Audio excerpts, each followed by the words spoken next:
coming to the end of our webinar. I will now hand you over to our amazing General Secretary of the IMO, Phil Hay, to bring the webinar to a close. Thank you so much to everyone for your attention today, and I hope you found it useful.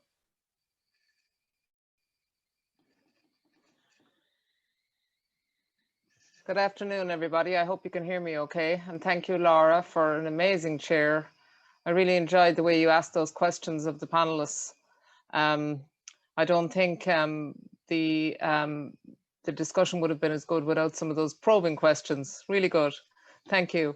I won't keep you long. I just want to say I think that it's been a really good program, and Catherine O'Connor, the student officer and new graduate officer, has really thought about how this program should be put together to best benefit those of you that will be entering the profession very shortly as qualified nurses and midwives.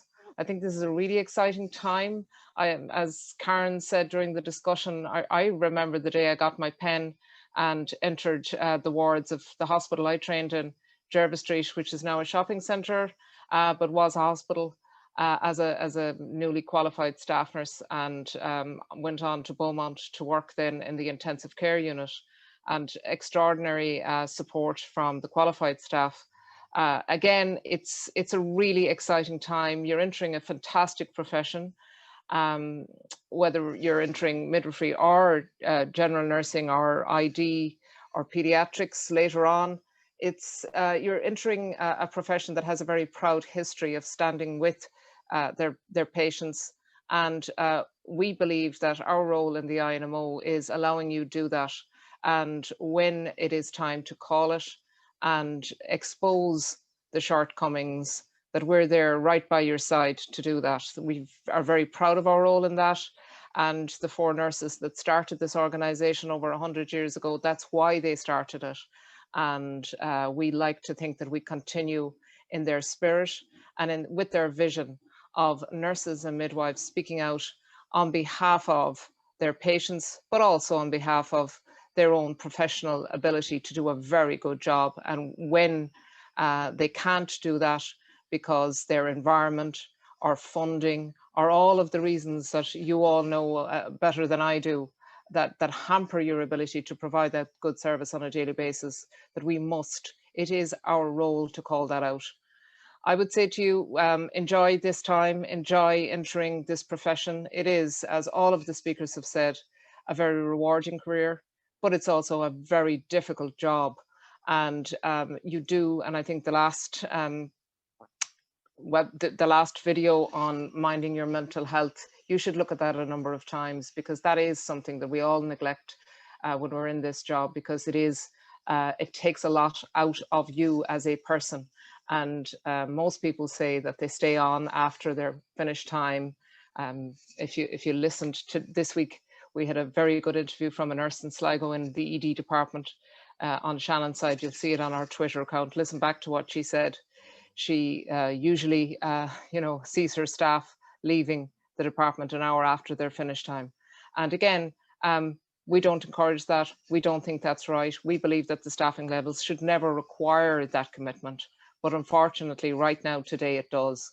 And what you have to do and what we have to do is continue with our campaign for safe staffing levels, for staffing levels that are constant, so that when you go to work, you're assured before you go that you won't have to stay on longer than your shift time, that you get your break on time, and that you can give safe care to the best of your ability. And that then means that you get better job satisfaction, burnout reduces, and retention improves. That's the aim. That's what we all want. And that's where we hope to be.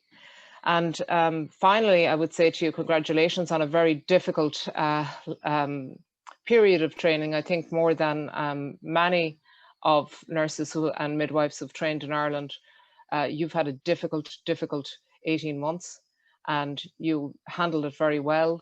You went into areas of high risk when society was asked to stay at home. You did that willingly. Many of you did that unpaid. And we have fought for the payments. We're still fighting for some of you to get that just reward. And the second review has now almost completed its work. And I hope that in the next number of weeks we'll be able to give the outcome of that to you. I think you, as new graduates, will be able to look to the current third years who will be entering fourth year next year and be an amazing help to them as well. That's your role now. You're taking on the role of being the guide, being the preceptor, if you like, and the mentor to the next group. And you'll do it well, because you really did, I think, show extraordinary professionalism, courage, and a great sense of pride in what you did during this very difficult period of the pandemic. We're very proud that we represent you.